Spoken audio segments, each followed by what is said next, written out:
Um dos mais importantes casos de contato imediato da ufologia brasileira ocorreu em Baipendi, sul de Minas Gerais, em 16 de maio de 1979. Nesta data, o sitiante Arlindo Gabriel dos Santos observou e fotografou o pouso de 3 objetos voadores estranhos, além de testemunhar o pouso de um objeto de maiores dimensões, tripulado. O caso do Imbornal, ou o caso Baipendi, é fortemente apoiado em evidências e ainda hoje é objeto de estudos da ufologia. O protagonista desse fantástico acontecimento é um típico pobre que vive numa cidadezinha do interior de Minas Gerais. Uma cidadezinha que fica no nada, com coisa alguma, e que por isso mesmo acabou recebendo uma visita inusitada de alguns seres de outros planetas. Ele já foi estudado por diversos ufólogos, inclusive por profissionais do Centro Varginhense de Pesquisas Parapsicológicas e pela Sociedade Brasileira de Estudos de Discos Voadores. Eu sou o Sidney Góes e você está no Placebo. Vem comigo, que no caminho eu te explico.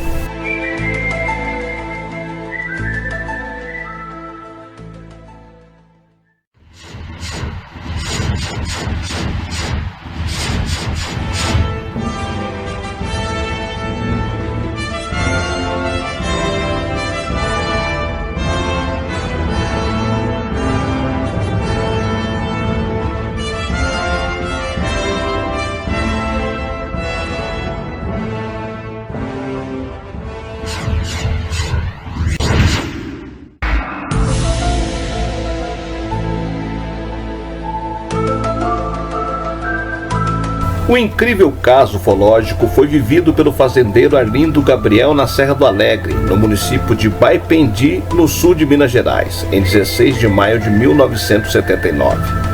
O fato ocorreu num local distante da zona rural, enquanto Arlindo se preparava para fazer uma caçada com mais 2 amigos. Os homens, em determinado momento, se separaram, provavelmente no intuito de cada um isoladamente obter sua caça. Mal sabia ele que voltaria com um incrível relato. Arlindo avistou um objeto estranho descer no chão e que inevitavelmente o deixou cismado. Curioso, decidiu se aproximar para observar melhor o objeto.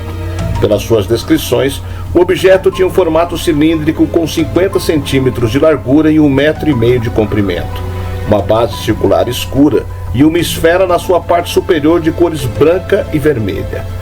O contato não iria parar por aí. Ao todo, Arlindo iria encontrar 4 objetos desconhecidos. Além de estar armado com uma espingarda e um revólver, bem como de uma sacola, também conhecida por Imbornal com alimentos, Arlindo tinha levado uma máquina fotográfica. Essa câmera estava guardada junto com outras coisas, como alguns alimentos. Retirando a máquina o mais rápido que pôde, tentou tirar fotos do objeto que desapareceu sem explicações.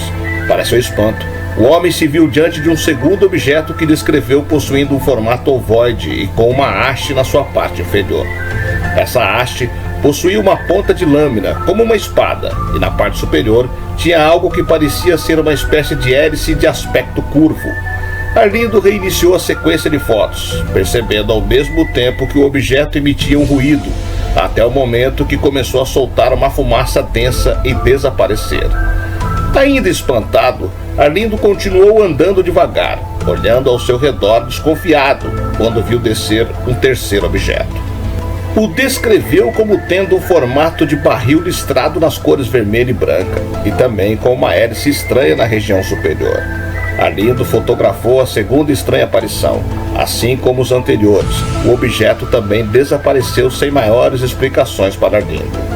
Tentando investigar o sumiço, dessa vez Arlindo foi até o local onde o objeto desapareceu, passando a ouvir um barulho como de um motor de um carro. Um motor com problemas. Olhou para o alto e viu se aproximar um grande objeto que descreveu ter o tamanho próximo ao de 2 ônibus. Possuía o formato de um grande ovo, tendo uma única cor em sua aparência, a cor branca. Ao tentar fotografar o grande objeto à sua frente, uma potente luz o cegou.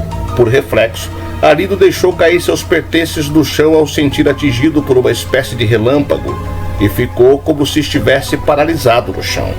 Tentando voltar a se mover e se erguer, Arlindo percebeu que alguns pequenos homens o arrodeavam, tendo sua aparência muito parecida com os seres humanos da Terra, vestindo uma roupa que cobria todo o corpo e usando finos capacetes. 2 deles agarraram Arlindo e começaram a erguê-lo. Arlindo, assustado, gritou: "Pelo amor de Deus, me soltem!" Ouvindo uma resposta verbal, logo em seguida, que o disse: "Em nome de Deus, nós todos somos irmãos." O interessante é que o som não parecia sair da boca, e sim de uma caixa que estava pendurada nas costas dos alienígenas. Dessa caixa saiu uma espécie de tubo que estava conectado no capacete deles. O outro alienígena falou logo em seguida: "Não fazemos mal a ninguém, apenas queremos uma informação." E assim eles levaram Arlindo em direção ao OVNI. Ao se deparar com a entrada da espaçonave, que descreveu com o formato de um grande ovo com uma quina em cima, percebeu mais um alienígena que esperava o grupo ao lado de 4 degraus que desapareciam no interior da nave. Este ser, ao estar mais próximo de Arlindo, perguntou se ele tinha visto Zurka ali por perto. O homem disse que não sabia o que era aquilo, sendo logo explicado a ele que se tratava de um aparelho dos alienígenas que trabalhava com comunicação e que não estava transmitindo nada já há algum tempo. Então, o ser perguntou a Arlindo se ele tinha inteligência. Arlindo humildemente respondeu que não. Tal trocas de palavras não evitou que os outros voltassem a agarrar Arlindo e o conduzissem para dentro da espaçonave, onde Arlindo ficou livre para perambular pelos corredores e perceber detalhes como da temperatura do ambiente, muito mais fria que lá fora, e o cheiro de poeira no ar. Dentro da espaçonave havia outros seres. 2 deles falavam entre si uma língua incompreensível, enquanto teclavam uma espécie de computador. Arlindo usou a expressão "batendo máquina", comparando às antigas máquinas de datilografar. Outro aparentava ser do sexo feminino, sendo o único que não usava capacete. Era loira de pele rosada e usava um aparelho no ouvido, que Arlindo chamou de ouvidor de telefone. Após conversar em sua língua, a estranha moça, junto com outro de sua raça e conversando entre si em sua estranha língua, levou Arlindo para um outro cômodo da nave, onde Arlindo encontrou um aparelho com telas, mas que descreveu como uma geladeira.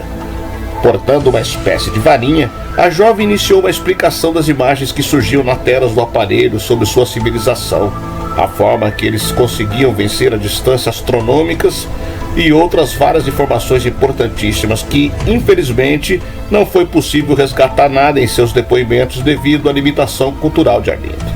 Ao final da aula, as criaturas teriam falado: "Nós somos da mesma matéria, do mesmo sangue e vivemos o mesmo trabalho." Depois disso, Arlindo foi conduzido para fora da nave e os seres ainda lhe avisaram: "Proteja os olhos, que o nosso aparelho condena a vista."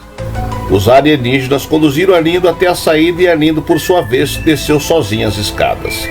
Após tudo terminar, já do lado de fora da nave, onde foi deixado pelos seres, Arlindo encontrou seus amigos. Apesar de se sentir fraco e com náuseas, tentou encontrar seus pertences e não obteve êxito, mas percebeu que a nave havia deixado marcas no solo onde havia se sustentado. Tendo seu estado físico e emocional alterado sido percebido pelos amigos, Arlindo os contou tudo e logo o relato chegou à imprensa local e aos ufólogos da região, entre eles o Dr. Ubirajara Rodrigues. O pesquisador foi levado ao local e colheu todas as informações e amostras que o encontrou. Fez moldes de gesso e achou o embornal de Arlindo, que chegou até não reconhecer a peça de imediato, pois estava diferente devido a estranhas figuras e inscrições feitas nele. Já as fotografias tiradas por Arlindo, poucas sobreviveram à suposta agressão térmica que pulverizou o interior de sua máquina fotográfica. Arlindo fala com riqueza de detalhes e usa justificativas boas para explicar o ocorrido. Por exemplo, no relato original, ele diz que tentou fotografar a nave, que seria o 4º objeto, porém foi ofuscado por uma intensa luz ao tentar se afastar e perdeu seus pertences e se sentiu paralisado caindo no chão, até ser levantado pelos alienígenas que eram idênticos aos humanos, sendo mais baixos. Arlindo andou livremente pelos compartimentos sem ser detido por nada ou por alguém. Não se lembra ou não passou por nenhum exame médico, por exemplo. Ele lembra que havia um cheiro de poeira no ar, sendo dentro da nave um ambiente muito frio, bem mais que do lado de fora. Lembra também que os tripulantes não retiraram os capacetes que usavam, exceto um deles, o que explicava as imagens que apareciam no aparelho com telas, que Arlindo chamou de geladeira. Teria também sido esse ser que o falara: somos feitos do mesmo material, do mesmo jeito. Após 2 horas foi liberado no mesmo local em que se encontrava no início do encontro e sentiu náusea e tonturas enquanto voltava para casa, chamando como podia pelos amigos. Entretanto, foi orientado a descer da nave para não olhar para trás para não ferir os olhos. O embornal usado por ele, que ficara na nave, foi encontrado um mês depois com as inscrições que ninguém traduziu logo no momento. Entretanto, algumas instituições importantes, como a Universidade Hebraica de Jerusalém, chegaram a se interessar pela semelhança dos organismos do embornal e os encontrados nos manuscritos do Mar Morto, ou seja, em hebraico antigo. No entanto, nunca apresentaram suas conclusões. No entendimento dos especialistas, a mensagem poderia querer dizer: as raças desenvolvidas do espaço têm autoridade para estabelecer as bases da fraternidade universal, pois sua autoridade está calcada na fraternidade e não no domínio. Enfim, esse é o caso de Baipendi, conhecido também como o caso do embornal, talvez o registro de um grande encontro entre raças do cosmos. Infelizmente, a simplicidade de Arlindo, bem como o seu nervosismo e a inimaginável atmosfera emocional que ele foi envolvido e da qual somente podemos imaginar como deve ser, tenha contribuído para a perda de informações valiosas desse incrível contato.